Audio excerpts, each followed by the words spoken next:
கர்த்தருடைய பரிசு நாமத்திற்கு ஸ்தோத்திரம் உண்டாவதாக. இன்றைய ஜீவ வார்த்தை நிகழ்ச்சியை கேட்டுக்கொண்டிருக்கும் அனைவரையும் கர்த்தருடைய பரிசு நாமத்தினால் வாழ்த்துகிறேன், ஆசீர்வதிக்கிறேன். இன்றைய தின தியானத்திற்கு தேவன் கொடுத்த வேத பகுதி அது எசேக்கியேல் தீர்க்கதரிசி எழுதின புஸ்தகம் 12ஆம் அதிகாரம் 28ஆம் வசனம். எசேக்கியேல் 12:28. ஆகையால் என் வார்த்தைகளில் ஒன்றாகிலும் இனி தாமதிப்பதில்லை என்று கர்த்தராகிய ஆண்டவர் உரைக்கிறார்.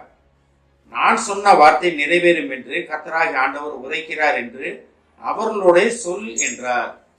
இது எசேக்கியா தீர்க்கதரிசி மூலமாக தேவன் சொன்ன வார்த்தை. பாருங்க, நான் சொன்ன வார்த்தை நிறைவேறும். அப்ப தேவன் உங்களை குறித்து சொன்ன வார்த்தைகள் நிறைவேறும் காலம் நெருங்கிவிட்டது. ஆனால் தான் தேவன் சொல்றாரு, நான் சொன்ன வார்த்தைகள் நிறைவேறும், என் வார்த்தைகள் ஒன்றும் தாமதிப்பதில்லை. ஒருவேளை நம்ம நினைச்சிட்டு இருக்கலாம், தாமதமா நடக்குதே, நான் நினைச்ச நடக்கலையே, எவ்வளவோ வாக்கு தத்தங்கள் உண்டு எனக்கு, எவ்வளவோ ஊழியக்காரங்கிட்ட, எவ்வளவோ பெரிய பெரியவங்ககிட்டலாம் போய் நான் ஜெபம் பண்ணும்போது எனக்கு இவ்வளோ காரியங்கள் சொல்லியிருக்காங்களே, ஆண்டவர் உனக்கு இதெல்லாம் செய்வார் அப்படின்னு சொல்லியிருக்காங்களே, நான் வேத வாசிக்கும் போது, நான் என்னோட தனிப்பட்ட ஜெபத்தில் இருக்கும்போதும் ஆண்டவர் எவ்வளோ காரியங்கள் சொல்லியிருக்காரு எனக்கு, ஆனால் ஒன்றும் நடக்கலையே அப்படின்னு ஒருவேளை இது கேட்டுக்கொண்டிருக்கும். நீங்கள் வருத்தப்பட்டு கொண்டிருக்கிறீங்களா? ஒன்றுக்குமே கொல்லப்படாதீங்க. அதுக்கு ஒரு ஏற்ற காலம் உண்டு. தேவன் சொன்ன வார்த்தைகள் அனைத்தும் நிறைவேறும். தேவன் சொன்ன வார்த்தைகள் கீழே உழுந்து போகிற வார்த்தைகள் கிடையாது. அது ஒரு விதை. அது வளர்ந்து கனி தரும் மரமாக, பெரிய விருட்சமாக அது வளர்ந்து கனி கொடுக்கும் மரமாக மாறும். அதுக்கான ஒரு நேரம் உண்டு. ஆனால் தான் தேவன் சொல்றாரு, நான் சொன்ன வார்த்தை நிறைவேறும். அப்ப தேவன் உங்களை குறித்து சொன்ன வாக்கு தத்தங்கள், உங்களை குறித்து சொன்ன காரியங்கள் அனைத்தும் நிறைவேறும் நேரம் வந்து விட்டது. இனி தாமதிக்காது, இனி எந்த ஒரு வார்த்தையும் தாமதிக்காது. உங்க வாழ்க்கையில நீ நினைச்சிட்டு இருக்கலாம், நான் பண்ணிட்டு இருக்கேன், எந்த ஒரு காரியம் நடக்கலையே, என் பிள்ளைக்கு ஒரு நல்ல வேலை கிடைக்கல, என் பிள்ளை பார்க்குற தொழில ஒரு முன்னேற்றம் இல்லை, நான் பண்ற இதுல எதுவுமே இல்லையே, ஒரு நல்ல மணமகன் கிடைக்கல, மணமகள் கிடைக்கல, குடும்பத்துக்குள்ள ஒரே சண்டையா இருக்கு, பிரச்சனையா இருக்கு அப்படின்னா, சமாதானத்தின் தேவன் உங்களோட இருக்காரு. அதை நீங்க உணர வேண்டும். அப்ப கர்த்தர் சொன்ன வார்த்தை எல்லாம் நிறைவேறும் நேரம் வந்து விட்டது. இதுக்கு நம்ம ஒரே ஒரு காரியம் தான், காத்திருப்பது தான். தேவ சமூகத்தில் காத்திருப்பது மட்டும்தான் நம்மளால செய்யக்கூடிய வேலை. நம்மளா சுயமா செஞ்சு ஓடணும்னு வச்சுக்கிங்களேன், ஒரு டைம்ல எல்லாம் எழுந்துதான் நிற்போம். நிறைய நேரத்துல ஒரு சில வார்த்தைகள், தேவன் சொன்ன வார்த்தையை நிறைவேற்றேன்னு உங்களுக்கு ஒரு தேவன் ஒரு வீடு தர போறாரு அப்படின்னு சொன்ன வாக்குத்தத்தங்களை நம்பி உடனே கடன் வாங்கி, நான் வீடு தேவன் சொல்லிட்டாரு, நான் வீடை வாங்கிறேன்னு வாங்கி ஒன்றும் இல்லாமல் படாத பாடுபட்டு கஷ்டப்படுற மக்களையும் எனக்கு தெரியும். ஆண்டவர் உங்கள் வீட்டு வாசலில் ஒரு வெள்ளை கலர் கார் நிற்கணும்னு ஒருத்தர் சொல்லிட்டாருன்னு சொன்ன உடனே கடனை வாங்கி அதே மாதிரி ஒரு வெள்ளை கலர் காரை வாங்கி நிப்பாட்டினவங்களாம் தெரியும் எனக்கு. இதெல்லாம் கிடையாது. தேவன் அவர் தருவார்.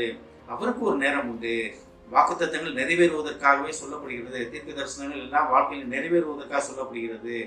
அதை நீங்க நிறைவேற்றவே நீங்க முடிவெடுத்தோம்னு வச்சுக்கீங்களேன், அது நம்ம உழுது போகும். நிறைய நேரங்கள்ல நம்ம வாழ்க்கையில் அப்படிதான் நிறைய நேரம் நம்ம ஏமாந்து போயிடுறோம். தேவன் சொல்லும் வார்த்தைகள், தேவன் உங்களை குறித்து சொல்லியிருக்கிற வாக்குத்தத்தங்கள், தீர்க்க தரிசனங்கள் நிறைவேறும் என்று கர்த்தராகிய ஆண்டவர் உரைக்கிறார் என்று அவர்களுடைய சொல்.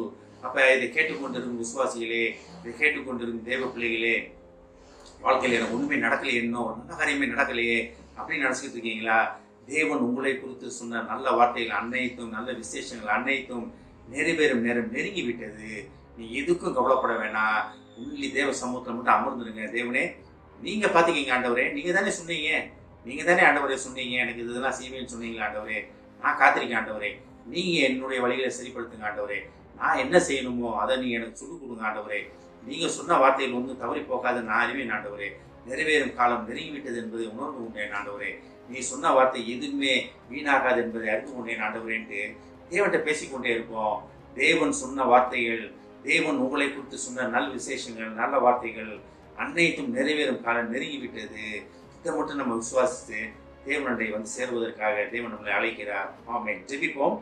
எங்களை அறிவான அன்பின் பரலோக பிதாவே, கர்த்தாவே, நீர் எங்களை குறித்து சொன்ன வார்த்தைகள் நிறைவேறும் காலம் வந்துவிட்டது என்பதை நீர் சொல்வதற்காக நன்றி ஆண்டவரே. ஏஸ்தாமே, நீர் எங்களை குறித்து சொன்ன வார்த்தைகள் ஒன்றாயிலும் வீணாகி போகாது என்பதை நாங்கள் அறிவோம் ஆண்டவரே. ஏஸ்தாமே, நீர் எங்கள் வாழ்க்கையிலே நீர் எங்களை குறித்து சொன்ன வாக்குத்தத்தங்கள், தீர்க்க தரிசனங்கள் அனைத்தையும் நிறைவேறுவதற்காக நாங்கள் காத்திருக்கிறோம் ஆண்டவரே. இதை பெற்றுக்கொள்வதற்காக காத்திருக்கிறோம் ஆண்டவரே. எங்கள் சுயத்தான் நல்ல ஆண்டவரே, ஒருவரால் மட்டுமே இந்த காரியங்கள் நடக்கும் என்பதை விசுவாசித்து காத்திருக்கிறோம் ஆண்டவரே. இதை கேட்டுக்கொண்டிருக்கும் ஒவ்வொரு ஆசீர்வதிக்கும் அப்பா, ஒவ்வொரு குடும்பத்தையும் ஆசீர்வதிக்கிறோம் ஆண்டவரே. குடும்பத்தில் உள்ள ஒவ்வொருவரை குறித்து நீ சொன்ன அநேக காரியங்கள், நல்ல விசேஷங்கள், நல்ல காரியங்கள் அநேகம் உண்டாண்டவரே. ஒருவேளை அது இன்னும் நிறைவேறாமல் இருப்பதனால் அவர்கள் சோர்ந்து போயிருக்கலாம் ஆண்டவரே. ஆனாலும் அந்த குடும்பத்தை குறித்து நீ சொன்ன நல்ல காரியங்கள் நிறைவேறும் காலம் நெருங்கிவிட்டது என்று நீர் அவர்களுக்கு சொல்வதற்காக நன்றி ஆண்டவரே. ஆசீர்வதிக்கும் இயேசுவின் மூலமாய் கேட்கிறேன் நல்ல பிதாவே, ஆமென். கர்த்தர் உங்களை ஆசீர்வதிப்பாராக.